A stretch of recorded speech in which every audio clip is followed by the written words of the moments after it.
You have any favorite sports? Oh, football. Football, my favorite. I'm a Niner fan. You're a Niner fan? I've been a Niner fan ever since the Joe Montana days. Hi, my name is Noah Yang, and the man you see in the video is my new friend Cornell.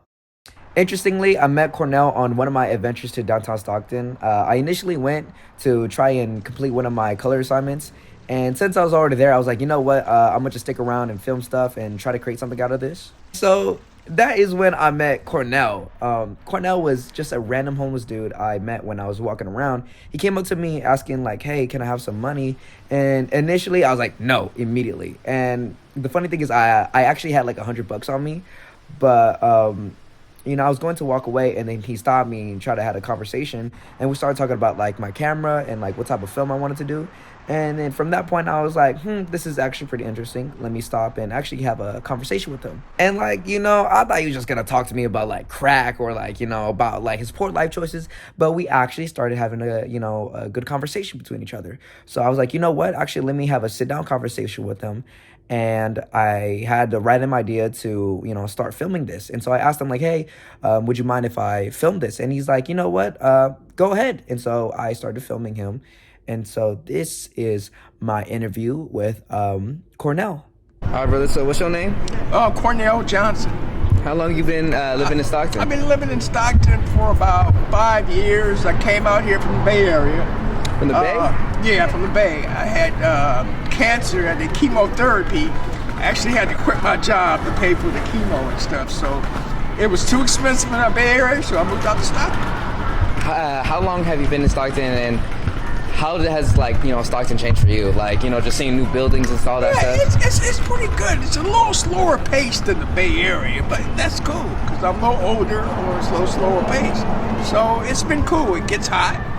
Naturally, the Bay Area doesn't get that hot unless you go to San Jose or something, even Sacramento. But it gets hot. But when it gets hot, I stay in. Any favorite sports? Oh, football. Football, my favorite. I'm a Niner fan. You're a Niner fan? I've been a Niner fan ever since the Joe Montana days. That's years ago, man. I remember doing Super Bowls after we was in our 20s, and we would go to San Francisco after they won, and go on the streets of Market. They used to be partying nonstop. So I'm a Niner fan. They came a little bit short from getting into the Super Bowl, but they're gonna be a good team. It was close. It was close. They'll be a good team. They'll give that young kid a chance next year, and I think he'll do good. You gotta learn the ropes. Just like all them young quarterbacks in the AFC. You got to get in there. You got to get that little experience. But he's gonna be all right. Stability. My hands bad. My feet are bad. Yeah. You look pretty young for 60. Yeah, 63. Be 64 next month. Thank you. I appreciate that. Of course, man. All right. Thank you for your time. Lastly, before the video ends, I would like to just say that I find this interview super interesting. Number one, because of the fact that it was really random and out of the blue. And secondly, I remember having a conversation with one of my friends, and they told me the story about this person who was once homeless. And they said that the worst part about being homeless was not living on the streets or being alone, but the fact that people would dehumanize them. And so I can't lie about the fact that I did the same thing to Cornell, because you know, he asked me for money and I said no, you know, initially. But then I remember after the interview, I asked him, so what did you really need the money for? I thought he was for drugs, but he actually just said to me that he just needed money so he can get himself some food. So around the corner was actually a convenience store, and we went inside. I got him some chips and a drink, and, you know, he was satisfied. And, you know, to think about this in today's society that, you know, we like to treat these people as if they're creatures or garbage. It's really sad to say, because they're humans just like us. You know, they live, they breathe, and they'll die just like us.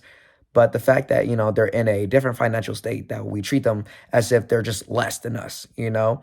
And so I actually do implore people to go out and, you know, meet somebody, because you'll never truly know what type of story they have.